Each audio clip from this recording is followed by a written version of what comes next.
काय नेमकं चाललंय? छगन भुजबळ साहेब कॅबिनेटमधनं कुठेही निघून गेलेला आहे. छगन भुजबळ साहेबांची माझी चर्चा झालेली आहे.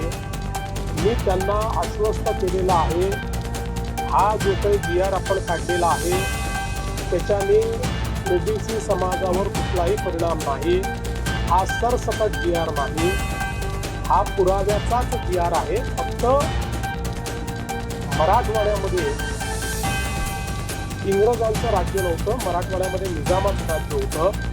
त्यामुळे इंग्रजांच्या राज्यातले पुरावे हे इतर ठिकाणी मिळतात, मराठवाड्यात मिळत नाही. मराठवाड्यातले पुरावे हे निजामाकडे म्हणजे हैदराबाद गॅजेटमध्ये मिळतात. त्यामुळे तिथले पुरावे जे आहेत ते आपण ग्राह्य धरलेले आहेत.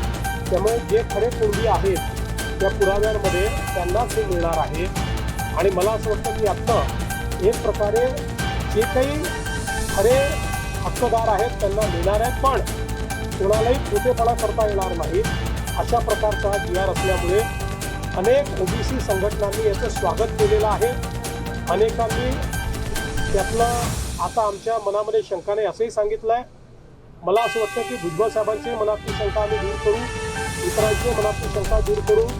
एक गोष्ट ओबीसी नेत्यांना देखील माहिती आहे की जोपर्यंत हे राज्य आहे तोपर्यंत ओबीसीवर अन्याय होऊ शकत नाही. जोपर्यंत हे राज्य आहे तोपर्यंत एका समाजाचं काढून दुसऱ्याला देण्याचा विचार होऊ शकत नाही.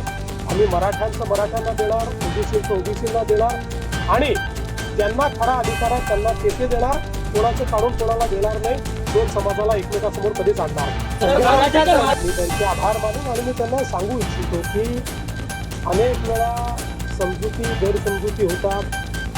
अनेक वेळा काही लोक जाणीवपूर्वक गैरसमजुती तयार करतात. पण आम्ही जे काही राजकारण शिकलो त्या राजकारणामध्ये पथका अंतिम लक्ष्य नहीं है, सिंहासन चढ़ते जाना, सब समाज को लिए साथ में आगे है बढ़ते जाना, हे आमचं ब्रीद वाक्य. त्याच्यामुळे सगळ्यांना सोबत घेऊन आम्हाला पुढे जायचं आहे. मराठा समाज एक महत्त्वाचा समाज आहे. या महाराष्ट्राच्या जडणघडणीमध्ये एक मोठं कॉन्ट्रीब्युशन दिलेला हा समाज आहे. त्यामुळे या समाजाचं कल्याण झालंच पाहिजे.